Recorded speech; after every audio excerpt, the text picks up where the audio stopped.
Hello everybody and welcome back to my channel Sparkle English, where I teach you how to improve your level of English. If you haven't already, make sure to subscribe to my channel for more ways on how you can improve your English writing, grammar, and speaking skills. Today's video is going to be an overall basic punctuation video as part of my English Writing Essentials series. This video is going to talk about 13 basic punctuation rules that you need to know to get started writing in English. I have videos on how to use each punctuation mark individually, so make sure to check the description below if you want a more in-depth video on one of these punctuation marks. So let's get started. Rule number 1. Every declarative sentence must end with a period or a full stop. For example, she loves chocolate, period. He is my best friend, period. My dad wants to go to a restaurant for dinner, period. We have a meeting in 2 hours, period. So for every declarative sentence or statement, you must end it with a period or a full stop. Rule number 2. Capitalize the first letter of a sentence. Examples: she loves chocolate. So you can see we have to capitalize she. He is my best friend. My dad wants to go to a restaurant for dinner. We have a meeting in 2 hours.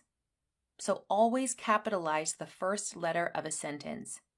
When a sentence ends with a question mark, a period, or an exclamation mark, you would leave a space, one space, and begin the next sentence with a capital letter.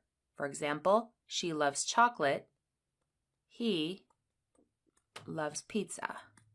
We have to capitalize he and leave a space between the period or the full stop and the next sentence. Rule number 3. Capitalize proper nouns. So what is a proper noun? A proper noun is a specific name for a common noun. So for example, a common noun would be boy, but a proper noun would be the name of a boy. For example, David. We would not capitalize boy, unless of course it was the first letter of a sentence, but we would capitalize the name, David. Common noun, day. Day is not capitalized, but Friday is capitalized because it's a proper noun. It's the name of a day. Month is a common noun. July is a proper noun. Country is a common noun. Canada is a proper noun. City, common noun. New York, proper noun. Ocean, common noun. Atlantic Ocean, proper noun. Okay? So for example, he is a boy. His name is David. We would capitalize David because it's a name, it's a proper noun. The best day of the week is Friday. So you can see day is the common noun. It's not capitalized, but Friday is a proper noun, so it is capitalized. My favorite month is July. Rule number 4. Do not use an apostrophe to form a plural. Examples: this is incorrect. They have 2 cars. A lot of people make the mistake of adding an apostrophe to try to make this plural. Another incorrect example: I love cats and dogs. Both of these are incorrect.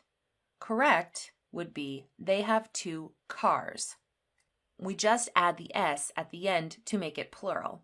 I love cats and dogs. Rule number 5. Apostrophes are used for contractions or to show possession. So for example, I don't know is a contraction. Don't is a contraction for do not. We can merge these 2 words together and add an apostrophe to make it don't. You're funny. Your is a contraction for you are funny. So we use an apostrophe to make a contraction. He's in a bad mood. He's is a contraction for he is. We also use apostrophes to show possession. For example, Jack's new car is beautiful. Jack's new car means the car belongs to Jack. When we put an apostrophe S, it means that the object belongs to this person here, to the subject. My teacher's wife is really nice. This means that the wife of the teacher, his wife. Rule number 6. Every question or interrogative sentence must end with a question mark. So if you are asking a question, you have to end it with a question mark. Examples: do you like pizza? Question mark. Are you tired? Should we go to the cinema tonight? All of these are interrogative sentences or questions and must end with a question mark. Rule number 7. Use an exclamation mark at the end of a sentence to express excitement, strong emotion, or a sense of urgency. So, this is an exclamation mark. You look beautiful. When we add an exclamation mark, we're expressing excitement. Wow, you look beautiful. If we ended this sentence with just a period, it would be more like, you look beautiful. But when we add an exclamation mark, it's showing excitement. I am so excited. That was a terrible choice. So we can use an exclamation mark to show happiness and excitement, but also we can use it when you're angry. That was a terrible choice. Be careful or watch out. That is a sense of urgency. We often use exclamation marks in imperative sentences or commands. If a teacher says to a student, sit down, for example, you might use an exclamation mark. For all of these, you could also use a period, but when we use an exclamation mark, it's showing more excitement. Rule number 8. Use commas to separate items in a series of 3 or more things. For example, if you said, I bought coffee and tea, you do not need a comma because this is just 2 different things. But if we have a list of 3 or more things, we use commas. I bought coffee, comma, tea, comma, and milk. Some people don't like to use this comma here, the comma right before the conjunction in a list. This is called the Oxford comma, and there's a lot of people who like to use it and other people don't like to use it. I do have a video on the Oxford comma, which I will link to in the description below, but I recommend you use the Oxford comma. It makes things more clear that you're talking about 3 different items. Jake has been to India, comma, Pakistan, comma, and China. Okay, so we use commas in a series of 3 or more things to separate the items. Rule number 9. Use a comma to separate independent clauses, which is a complete thought or a complete sentence, when they are joined by the following conjunctions: for, and, nor, but, or, yet, so. A way to remember this, the conjunctions, is fanboys. If you can remember fanboys, then you can remember which conjunctions. Example: I want to go out tonight, but I need to study. This is incorrect. I want to go out tonight is a complete sentence. It is an independent clause. It works by itself. And I need to study is also an independent clause. So when we join 2 independent clauses together with a conjunction like but, we have to add a comma before it. So I want to go out tonight, comma, but I need to study. He is a doctor and she is a lawyer. Again, these are 2 independent clauses joined by a conjunction, so we have to add a comma before the conjunction. He is a doctor, comma, and she is a lawyer. Rule number 10. Use a semicolon between closely related independent clauses. So we just talked about independent clauses. something that's a complete sentence. For example, I love coffee. You love tea. We can combine these with a semicolon. You could also separate this into two different sentences or add a comma and a conjunction. For example, I love coffee, comma, and you love tea.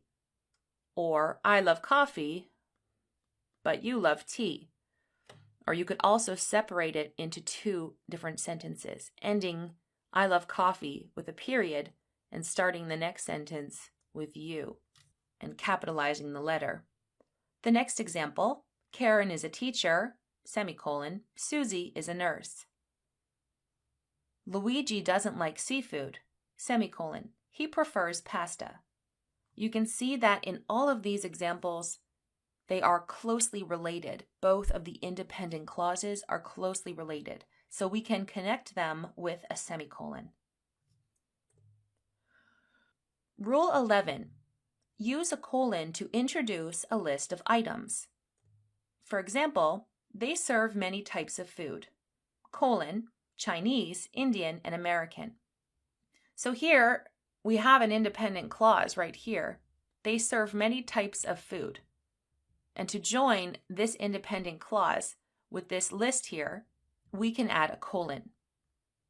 There are 3 things every child needs, colon, education, food, and family. The colon is connecting this list here with the independent clause. Rule number 12.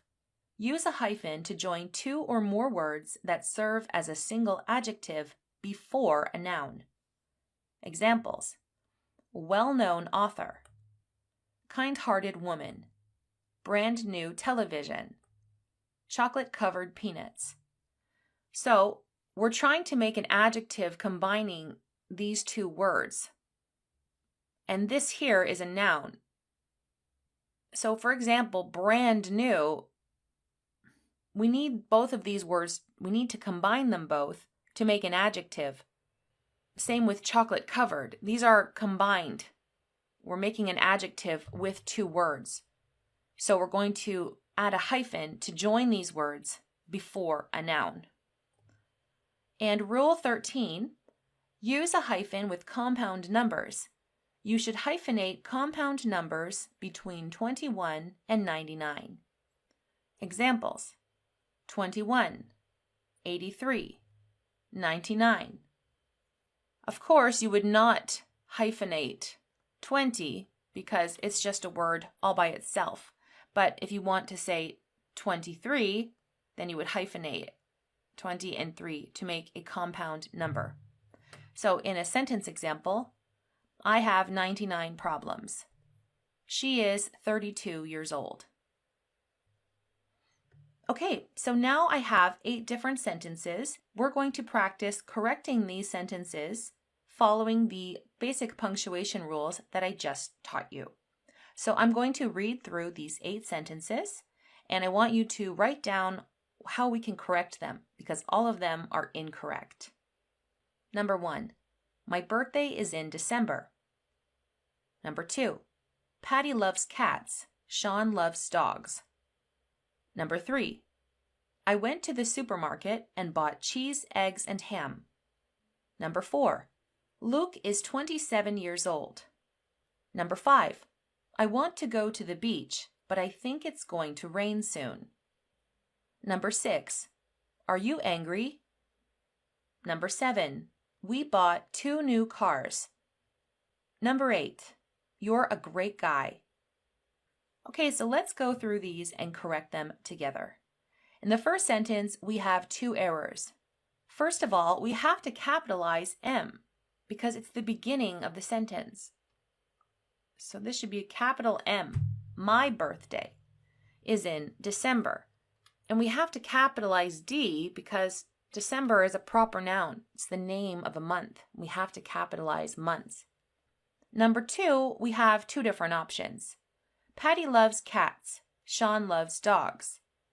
This right here is a comma splice. A comma is not strong enough to connect 2 independent clauses. So we can either make this into a semicolon, or we could add a period and make it two separate sentences. Number 3, I went to the supermarket and bought cheese, comma, eggs, comma, and ham. Because we have a list of 3 or more things, we need to separate the list, the individual items, using commas. Number 4, Luke is 27 years old. Here, we're going to add a hyphen between 20 and 7 because it's a compound number. Number 5, I want to go to the beach, but I think it's going to rain soon. Well, here we have an independent clause, I want to go to the beach, and I think it's going to rain soon. And both of these are connected by conjunction. But a conjunction is not strong enough to combine two independent clauses. We need to add a comma before it. So I want to go to the beach, comma, but I think it's going to rain soon. Number 6, are you angry? This is a question, so we cannot end this in a period. It's a question. Are you angry? Question mark. If the answer was, I am angry, we would end it with a period. But this is a question. Number 7, we bought 2 new cars. In this case, we have used the apostrophe to make a plural. And remember, we don't do that. We would write cars without the apostrophe to make it plural. And the last one, you're a great guy. Here, this is a contraction for you are a great guy. So we have to add an apostrophe between you and RE to make the contraction for you are. So let me know how many you got out of 8 correct in the comment section below. If you have any difficulties about any of these, or you found that one was more difficult than the others, make sure to check the description below for all the videos in my English Writing Essentials series. I tell you how to use periods, question marks, exclamation marks, quotation marks, colons, semicolons, hyphens, every single punctuation mark that you need to know how to use. I have a video on it in my English Writing Essentials series. So thank you guys once again for watching. If you haven't already, make sure to like this video and keep practicing your punctuation skills so that you become a better writer in English. Thanks for watching once again, and I will see you in my next video.